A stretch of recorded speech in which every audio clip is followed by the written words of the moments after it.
On December 14, 2018, Maple Hollow, Vermont, a postcard-perfect New England town, was thrust into the national spotlight when 44-year-old Claire Whitman, a well-known mother, volunteer, and book club organizer, vanished without explanation. What began as a missing person case quickly spiraled into one of the most disturbing investigations the state had ever seen.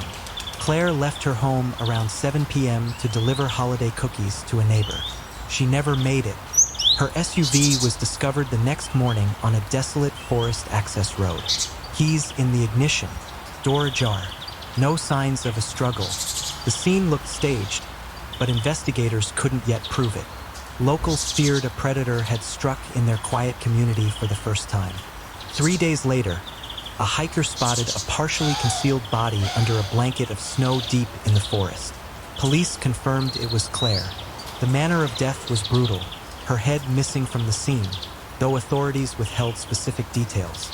The discovery shattered the random act theory.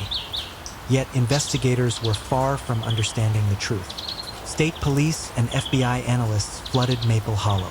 Early theories included a transient passing through, retaliation from her work organizing a school audit, or a targeted attack by someone with a grudge.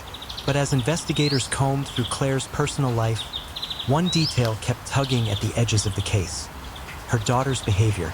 During interviews, 17-year-old Lena Whitman appeared off, detached, guarded, quick to shut down questions.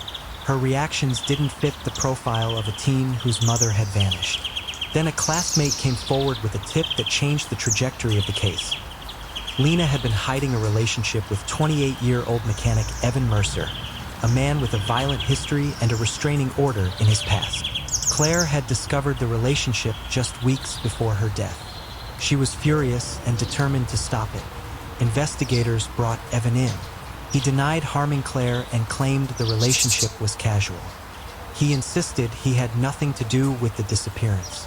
But a forensic dive into Lena's phone revealed hundreds of deleted messages with Evan, late-night GPS pings near the forest, aggressive arguments with her mother, bloody searches about disguising a crime scene, and misleading investigators. Suddenly, the case no longer centered on a random attacker. It centered on a mother, a defiant daughter, and a forbidden relationship spiraling out of control. When pressed with evidence, Evan cracked first. He admitted Lena came to him on the night of the disappearance in a panic, claiming she and her mother had gotten into a physical confrontation. He claimed he helped move the body because he feared being blamed due to his record. But forensic evidence painted a darker timeline. Lena had followed her mother out that night. There had been a confrontation in the woods. Claire had died at her daughter's hands. Whether by intent or escalation remained unclear. The disturbing post-mortem actions, including the staged decapitation and body concealment, matched Lena's online research exactly. Faced with overwhelming evidence, Lena finally admitted to the confrontation. She claimed she just wanted her mother to stop controlling her. She said she never meant for things to go that far.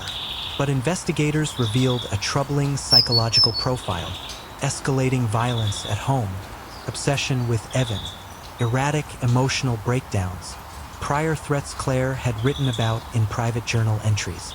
And then the most chilling revelation: Lena had planned for days to confront her mother and had researched how to mislead police afterward. Lena Whitman was charged as an adult with second-degree murder, manipulation of evidence, abuse of a corpse. Evan Mercer faced charges for disposal of a body and obstruction of justice. Maple Hollow was left devastated. The town mourned Claire not just for the horror of her death, but for the tragic reality that she had been trying to save her daughter and lost her life in the process. Candlelight vigils lined the snowy streets for weeks. A local foundation was created in Claire's honor, dedicated to supporting parents of at-risk teens. And to this day, residents say Claire's case is a reminder that in true crime, the most shocking suspects are often the ones closest to home.